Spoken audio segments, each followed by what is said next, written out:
Welcome to High Cheese with Darren Maloney. Today is Friday, September 16th, 2022, and that was Brianna Fernandez leading the national anthem during the jet opener this past weekend on 9/11. And these people are MAGA. These people love their country. They love their kids. And I hope no one was taking a knee at that game.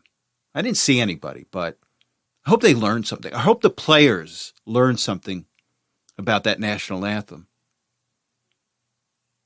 Because these people that were singing, they know the country's not perfect, but it's the best country that has ever existed. And again, they're not focused on the bad things about the country. They're focused on what the good things about the country are. These are the populists. These are MAGA. And it was a good week for the populists. And you have to understand this whole MAGA movement, this populist movement, is going on throughout the world. It's just not happening in the United States. It's happening throughout the world. God is touching these countries and bringing them back to basics, for lack of a better word. And as I said, it was a good week for populists.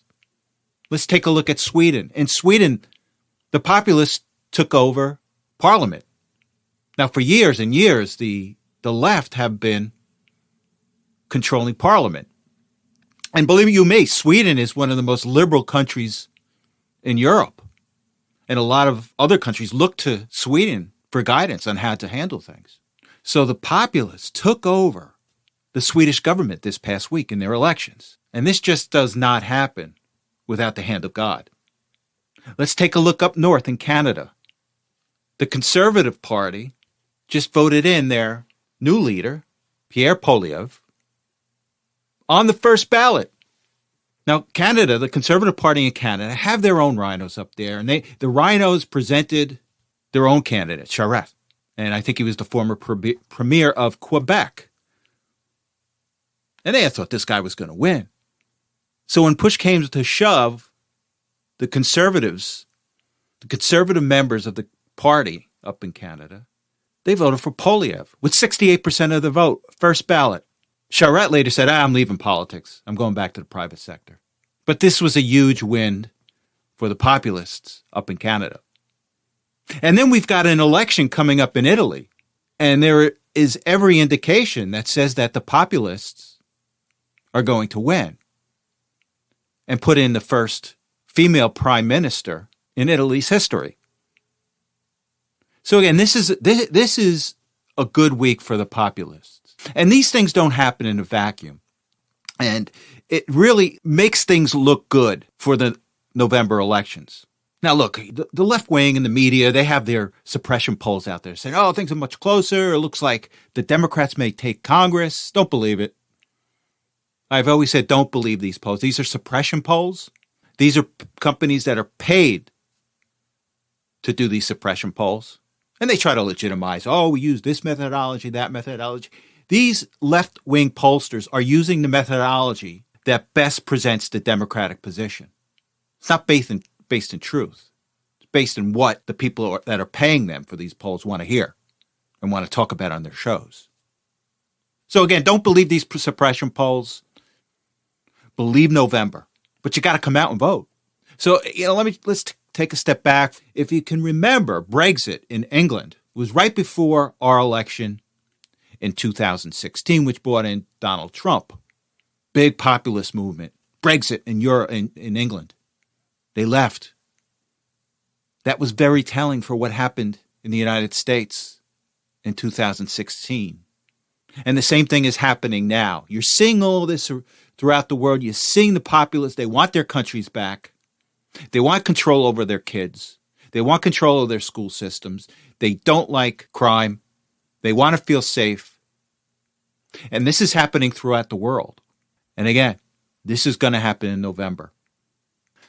So let's go to Mar-a-Lago.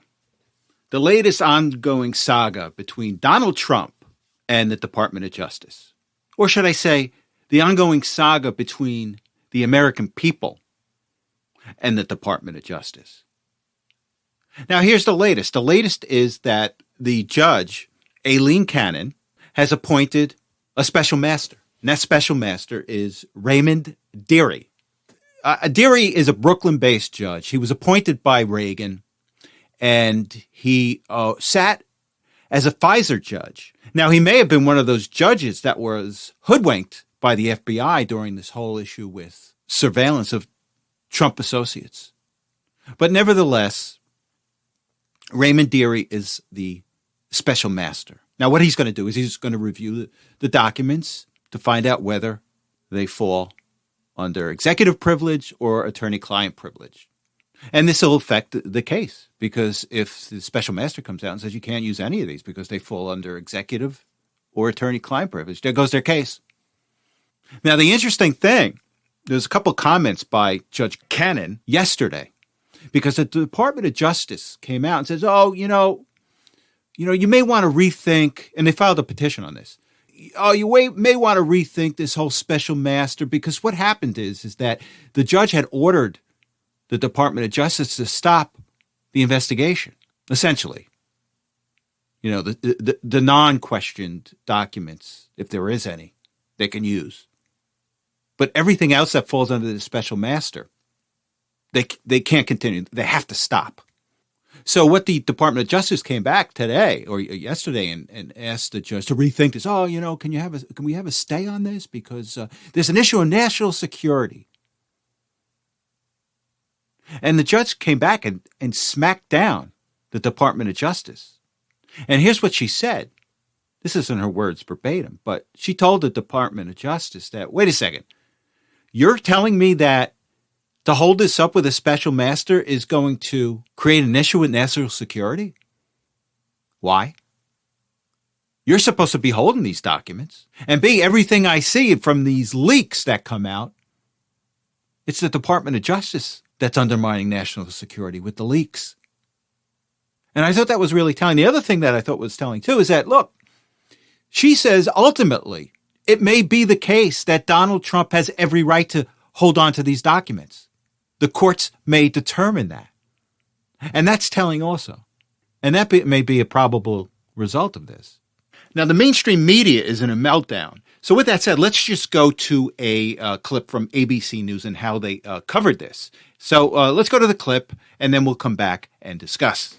U.S. District Judge Eileen Cannon on Thursday denied the Department of Justice request for a partial stay of her ruling that limited the government's investigation. What did the judge say in her order? So, Kenneth, Judge Cannon is essentially saying that she's not willing to accept the government's assertion that roughly 100 of these documents that were retrieved from Mar-a-Lago at the beginning of August, that she's not willing to accept that those had classification markings on them.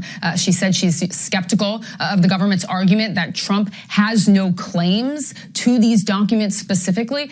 And it's funny, if you could see the look on these reporters, and it's almost, well, first of all, they got the deer in the headlight because they're kind of stunned about this decision. And then they cover it up with a look. Remember when you were a kid or with your kids, you had to eat your vegetables and you ate your vegetables and you were chewing on it and you were kind of smiling and, but you didn't like it. And that's the look that these reporters had during this segment here. And they better get used to it because the truth is coming out. And they've got to deal with it. Nevertheless, what the Department of Justice plans on doing, they may have already done, is they're going to appeal both the decision to have a special master and the decision to partially stop the investigation. And they're going to appeal it to the 11th Circuit. Now, apparently from what I hear is that the 11th Circuit is made up of mostly Donald Trump appointees. So they'll likely get a fair shot at this. So we shall see. So it came out in a recent John Durham court filing that the major source of the Steele dossier, Igor Danchenko, was on the FBI payroll. Shocking, huh? So just remember, let's put this in context. So the major source of the Steele dossier, which was paid for by the Democratic Party, was on the payroll of the FBI, and no one said anything. Is that corruption or what? And this is just adding to another bad week for the FBI and the Department of Justice. And just to add more to this bad week for the FBI, The Washington Examiner is reporting that a whistleblower has claimed that the Biden administration has pressured the FBI and FBI agents to seek out white supremacists, even when they didn't exist. So isn't that special? And you see how this is all coordinated. This is all coordinated with the white supremacist summit that Biden is having. I think it's today. I think he's hosting an extremist and racist summit. And I guess he wanted some more scalps for the summit. Well, he didn't get them. Again, this is the problem with the merger of the Democratic Party and the administrative state. It's how dangerous they are. Remember, show me the man, I will show you the crime. And that's what the Biden administration wants to do, and that's what the C-suiters in the FBI and the Department of Justice want to happen. But it ain't just going to happen. You're having a bad week so far. What else could go wrong? This is what could go wrong. Apparently, there was, I heard reports from anywhere from 35 to 50 Trump associates either had their cell phones taken or were issued subpoenas. And apparently what we hear, it has to do with the J6 hearings. Now, speaking of the J6, expect to see another J6 hearing coming up.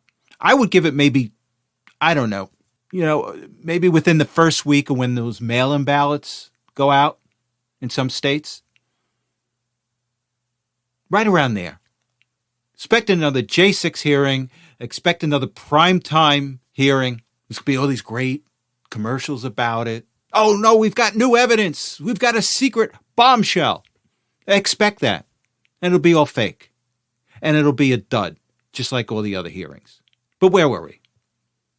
The cell phones and the subpoenas. And this is just an act of intimidation. They're trying to throw everything at Donald Trump right now and his associates. And I think at this point, they're just looking to scare him and his associates. But it's not going to work with Trump. It's not going to work with his associates. These guys are tough guys. Because they know it's not working with the American public. If you look at all the polls, Trump is stronger than ever. He leads Biden, all the swing states. And this is why they're doing this. And here's the funny thing. Mike Lindell, the pillow guy, My Pillow. Mike Lindell gets his cell phone taken by the FBI at a Hardee's drive-thru. And the way he described it was funny. He was just waiting to get a hamburger at the drive-thru, and a couple of black cars came up and cut his path off online. And they took his cell phone. Now, Lindell's not happy because he's got a lot. He does a lot of his business off of that cell phone. He's got passwords. He's got wire instructions. So he's not happy about that. I hope they let him get his hamburger, though. Steny Hoyer. Steny Hoyer is one of the most powerful Democrats in the House. And Hoyer, I think, is a representative from Maryland. And with that said, I am going to play you a clip with Steny Hoyer. And what Hoyer's doing in this clip, he's defending the administrative state. If there's any evidence that shows you the collusion between the Democratic Party and the administrative state, it's going to be in the following clip. So let's go back to this clip, and then we'll discuss. They made it quite clear. They want to eliminate what they call the deep state. The deep state is a cadre of professionals dedicated to honoring the Constitution, the laws of this country, and carrying out the policies of the Congress and the president. Now, you know this is an issue. Now, you know this is an issue with the American people when you have one of the most powerful Democrats in Congress. And Hoyer's addressing Congress, and they're talking about some legislation that they want to pass to protect these deep staters. And I'll get to that in a minute. But it is an issue. You know, if Hoyer's talking about it, the Democrats already hear the footsteps coming from the Republicans. They know that the deep state is an issue with many people, and they're looking to protect the deep state after they're voted out of office and the Republican takes over. Now, what this legislation is all about, it has to do with Trump and I've spoken about this as well, is that the administrative state needs to be cut back. It needs to be shrunk. It's too big. It's too powerful. They're unelected officials that have too much impact on our lives. And so what Trump has come out and said, he goes, look, I'm going to cut back on the size of the federal government. And what I'm going to do is I'm going to shift, and essentially it's a personnel issue. You're shifting a certain category of federal employees that are protected by civil service and members of the deep state, and shifting them over into a category where they can be fired by the president. So Hoyer wants to protect these people. He wants to prevent that from happening. He wants to expand the federal civil service. He wants to expand the administrative state. So he wants to continue this huge blob that we have in Washington, that employees can do whatever they want. They can align themselves with the Democratic Party, and if they get caught leaking, if they get caught doing anything to undermine the President of the United States, they're protected. And we don't want that, but the Democrats do. And that's why they're trying to pass this resolution that would prevent the Republicans or an incoming president from changing the personnel status of certain employees in Washington. And if there's anything more glaring than this protection, it's what Hoyer's talking about.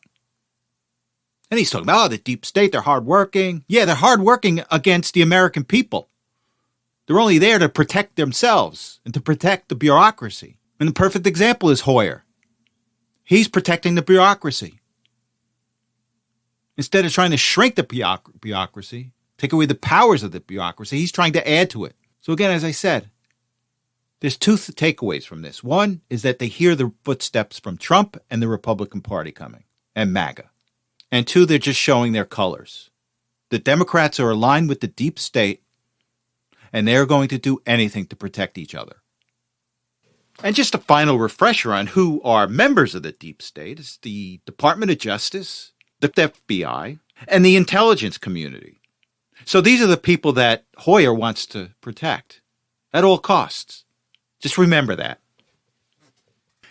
So Joe Biden had his Inflation Reduction Act celebration on Tuesday. And it was so funny to watch because as he was making his speech about this great Inflation Reduction Act, which it isn't, it promotes green energy with the banner of inflation reduction. But anyway, he was celebrating the Inflation Reduction Act. And I'm going to play a clip in a second, but the funny thing is that as he's talking about how great this Inflation Reduction Act, they've got a little box that shows the stock market tanking. And on the same day he had his celebration, the stock market tanked 1,200 points, the biggest loss since 2020 in the middle of the pandemic. So let me play this clip, and then we'll come back and discuss. After all, this bill cut costs for families, help reduce inflation at the kitchen table, because that's what they look at, how much of their monthly bills and how much do they have to pay out for their necessities. And it gave them just a little more breathing room, as my dad would say. This bill will lower the deficit. This bill alone is going to lower the deficit by $300 billion over the next decade. Well, hold on there, Joe. Your rhetoric doesn't reflect reality. Because as he was speaking, CPI numbers came out and the budget deficit for August came out. And everyone had expected CPI to come in at 8%. But it didn't. It came in at 8.3%. And core inflation, what core inflation is that you pull out gas and food. And core inflation, it was expected to come in at 6%. But it came in at 6.3%. And the budget deficit for August? The expectation was $213 billion deficit. However, it actually came in at $220 billion. So everything that Joe said in that speech was wrong. It's not just the president that is misleading this country. It's also these talking heads on Wall Street. And I want to play a clip from one of these talking heads. And he's got to be protecting the president, or he's got to be protecting some type of position that his bank has. And let me just play it real quick. and then we'll come back and discuss. I've always said that these CNBCs, these Bloombergs, are nothing more than cheerleaders for the stock market, and they've extended themselves to become so politicized that they'll just mislead the investor. So let me play this clip.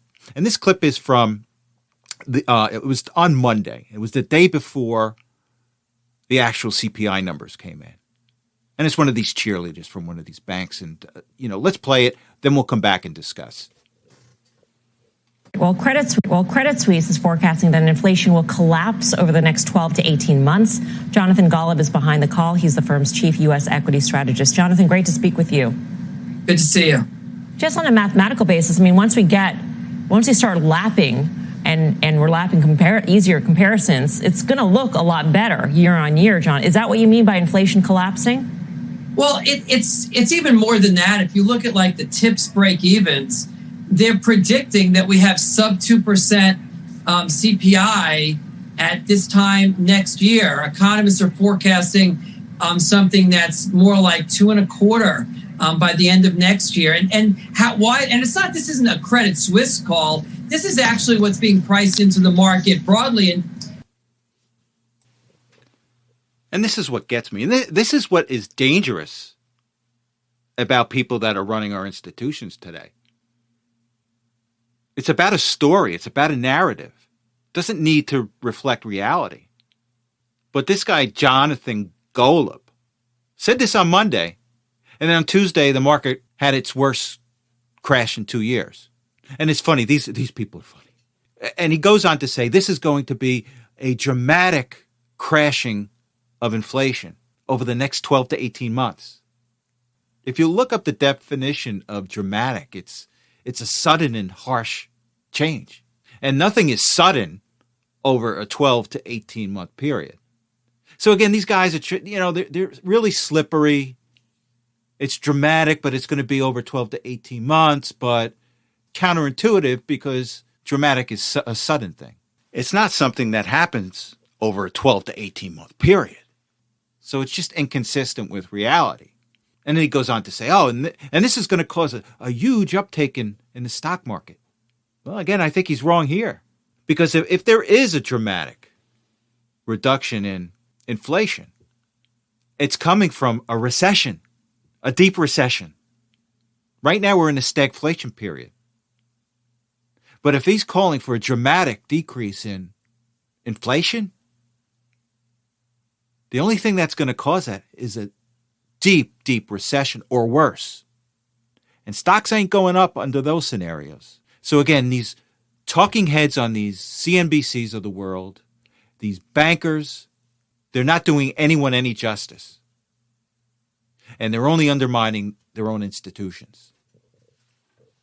And just a sidebar, on these 24/7 business TV stations, news stations, we're now adding the 24/7 weather channels to the mix. I don't know if it's me, but I keep on seeing these new weather channels showing up all over the internet, all over cable television, streaming television.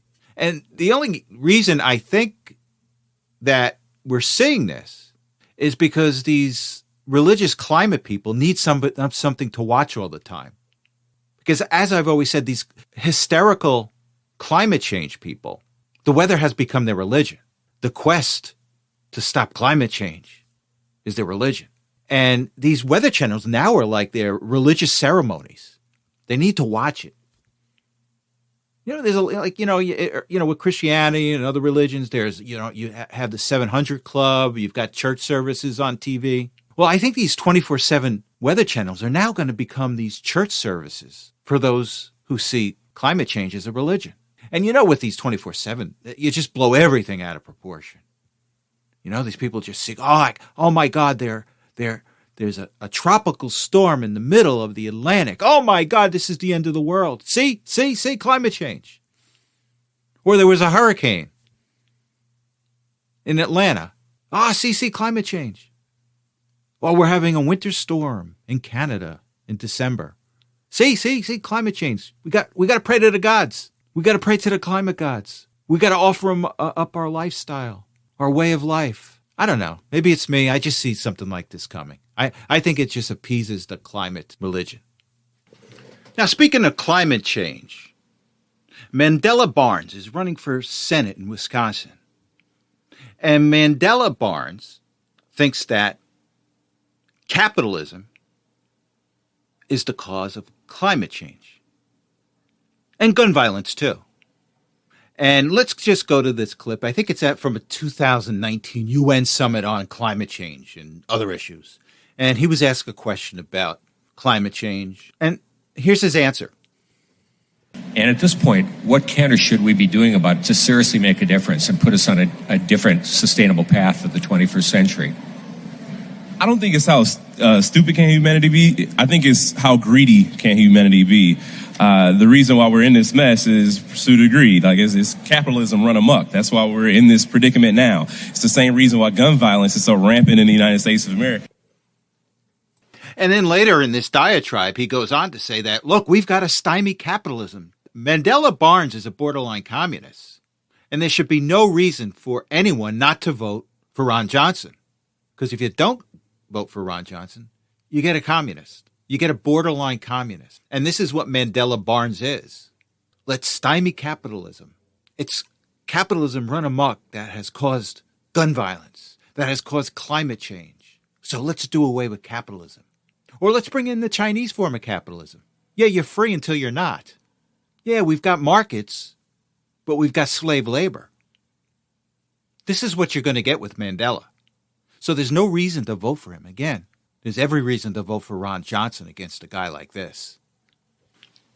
Okay, and we've touched upon guns with Mandela Barnes. And I just want to talk about what the credit card companies are doing with changing their codes to segment out and pull out the purchase of guns in their commodity codes, for lack of a better word. So what happens when you purchase something? They have different coding for types of merchandise, types of things that you purchase. And what they're doing now is they're highlighting the fact that if you do buy a gun with a credit card, it's going to be treated separately. It's not going to be treated as merchandise. It's not going to be treated as groceries. You'll have those categories of merchandise, groceries, but you're also going to have a separate category for guns, which has never been the case. And I'm just thinking about why they did this.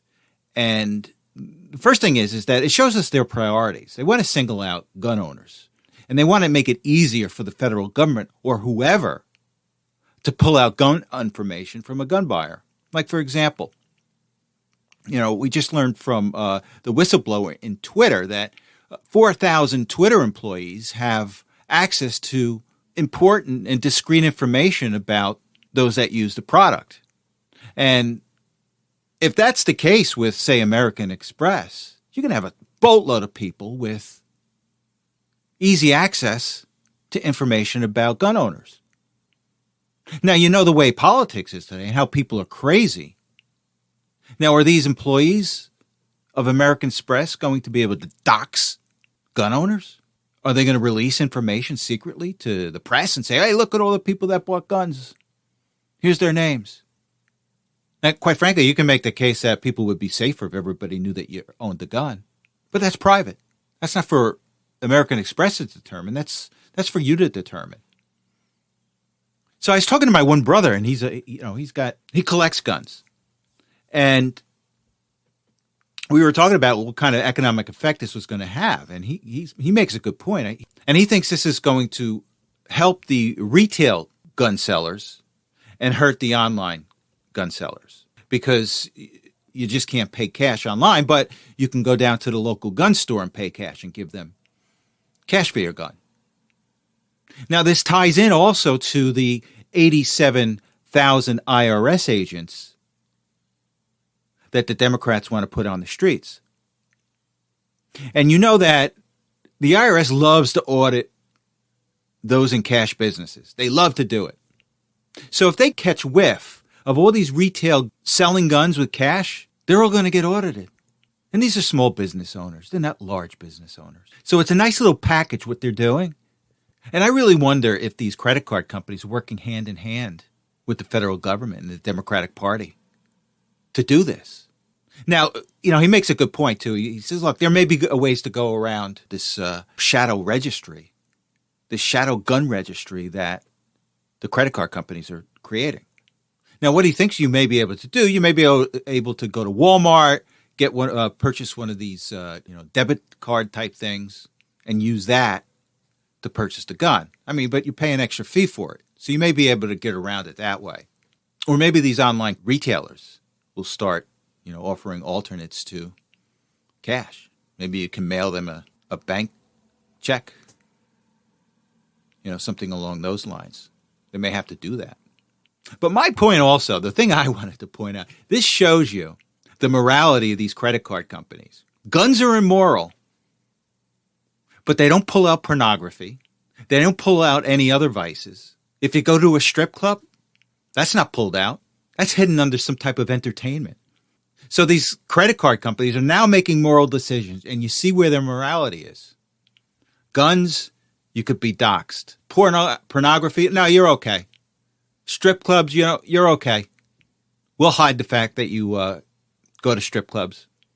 We'll hide the fact that you just purchased pornography. But we're not going to hide the fact that you just purchased a gun. That's the morality of these companies today. So we shall see. And I want to send my kudos to Ron DeSantis for flying those 50 illegal immigrants up to Martha's Vineyard.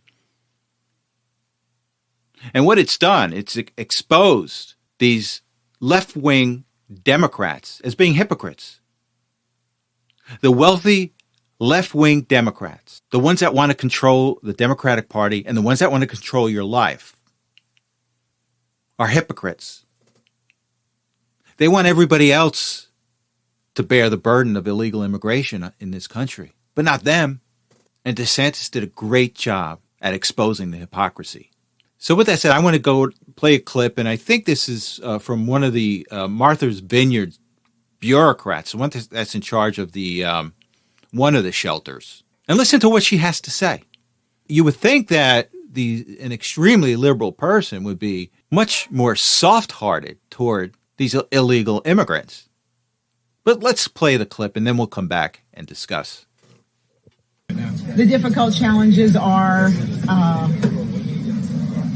we have, at some point in time, they have to move from here to somewhere else, right? We don't have the services to take care of 50 immigrants, and we certainly don't have housing. We're in a housing crisis as we are on this island, and so we can't house everyone here that lives here and works here. We don't have housing for 50 more people. And that was Lisa Belcasto, the homeless shelter coordinator, apparently at Martha's Vineyard. Who knew they had one? But she's saying, hey, you got to go, guys. Can't stay here. We've got a housing crisis in Martha's Vineyard. Wealthy Martha's Vineyard with all those mansions and estates. They have a housing crisis. We can't house people here. You got to go. And again, like I said before, what really got me is the text messages that the town manager was getting from residents. I'd like to see what those text messages were. Oh my God, there's brown people walking down the street. They're not dressed like us. Get them. I really like to see what those text messages said.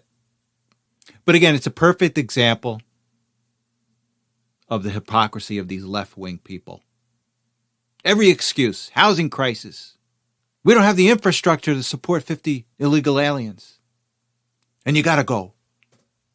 And now I heard today the governor sent 125 National Guard out there to go get them. Really? You got to send the National Guard out there to bring those people off the island? What are they afraid of? They are afraid. These extreme left-wing people, the Democrats, they're afraid of you. They're afraid of me. They're afraid of the illegal alien.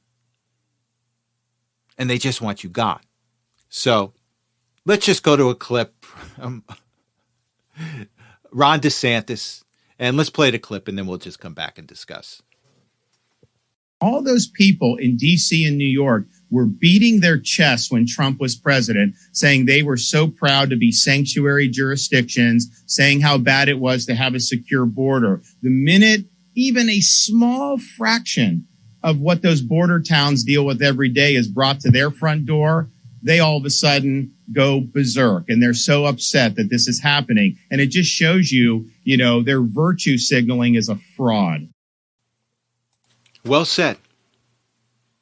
And I hope that rank and file Democrats listen to this, because these extremely wealthy liberal Democrats look down at the rank and file Democrat, just like they look down at the illegal alien. So we shall see. Okay, let's go to the loser of the week. And I'm going to play a clip, and you tell me which of the two is the loser. And then we'll come back and discuss. 14 days, should she get a flu shot? Well, no. If she got the flu for 14 days, she's as protected as anybody can be, because the best vaccination is to get infected yourself. And so if she really has the flu, she definitely doesn't need a flu vaccine. If she really has the flu, she should not get it again. No, she doesn't need it, because it's the most potent vaccination is getting infected yourself. This is an ongoing question, and we've had ever-evolving opinions from you, Dr. Fauci. Currently, antibody surveys show that 80% of children, approximately 80% of children, have had COVID, and yet there are no guidelines coming from you or anybody in the government to take into account their naturally acquired immunity. You seemed quite certain of yourself in 2004, but in 2022, there's a lot less certainty. One of the things that we also know after looking at this for 2 to 3 years is that the mortality from COVID is very similar, if not less, than influenza. So when we look at this, we wonder, why you seem to really embrace basic immunology back in 2004 and why you seem to reject it now. Well, I don't reject basic immunology, Senator. And I have never denied that there is importance of the protection following infection.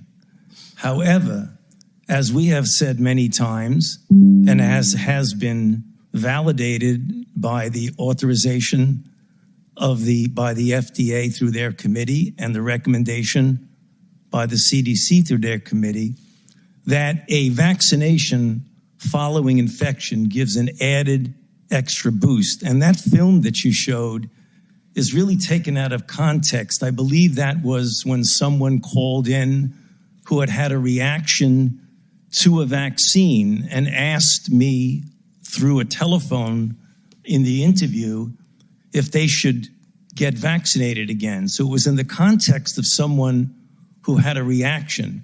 And as a matter of fact, Reuters fact check looked at that and said, Fauci's 2004 comments do not contradict his pandemic stance. Actually, words don't lie. If you look at the words behind me, we can go over them a little bit at a time. She doesn't need it because the most potent vaccination is getting infected yourself. It is true. It is true, Senator. It is a very potent way to protect. When you're trying to tell us that kids need a third or a fourth vaccine, are you including the variability or the variable of previous infection in the studies? No, you're not. And if you guessed Anthony Fauci, you are correct. And this has to do with, I think, a Senate hearing on monkeypox that happened this week. And Rand Paul was asking Fauci, well, wait a second. We pulled this clip from years ago when someone called and asked about whether they should get a flu shot after getting the flu. And Fauci said, no, you don't need a flu shot. The best immunity is getting it, natural immunity. So all Rand Paul was asking, well, what changed? What changed from years ago to today? And Fauci's there obfuscating, really not telling the truth, telling half-truths, saying fact checkers said I was okay. When you got to rely on fact checkers, Fauci, you're wrong. And I give this to Fauci for the continued misleading of the American people. Okay, let's go to stocks. And this week can be summed up as not a good week. There was a lot of pressure on stocks because of the surprise in the CPI report.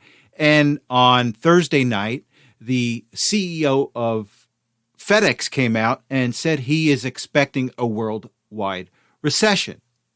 So that coupled with poor earnings from FedEx caused a lot of pressure on stocks this week. And today's Friday, September 16th, 2022, and it is 9:30 p.m. And for the day, the Dow finished down 0.45% to close at 30,822.42. The S&P finished down 0.72% to 3,873.33. And the NASDAQ finished down today 0.9% to 11,448.4. For the week, the Dow was down 4.1%, the S&P was down 4.8%, and the NASDAQ was down 5.5%. For the year, the Dow is down 15.18%, the S&P is down 18.73%, and NASDAQ is down 26.82%. Bonds, the 10-year bond is trading at 3.455%, while the 2-year bond is trading at 3.871%. Again, that's an inverted yield curve, which is indicative of a recession. Gold futures is trading at $1,684.50 per ounce, and silver futures are trading at $19.61 per ounce. Oil futures are trading at $85.40 per barrel, and Bitcoin is trading at $19,992.12. Ethereum is trading at $1,440, and XRP is trading at 35 cents. Now let's go to the economic calendar. The big issue for next week is the Fed meeting, and they're going to come out and they're going to raise interest rates. And right now, the question is, are they going to raise interest rates 75 basis points or a full 1%? So we shall see on that one. On Monday, 10 a.m., September 19th, we have the NAHB Home Builders Index. Then on Tuesday, September 20th, we have building permits, housing starts. On Wednesday, we have existing home sales. We have the Federal Reserve statement. That's coming out at 2 o'clock on Wednesday. So be prepared for that one. On Thursday, we have initial jobless claims, continuing jobless claims, the current account deficit, and leading economic indicators. And then on Friday, September 23rd, we have the S&P U.S. Manufacturing PMI and the S&P Services PMI. And with that said, thank you so much for listening. You have a good week, and I will talk to you again on Saturday.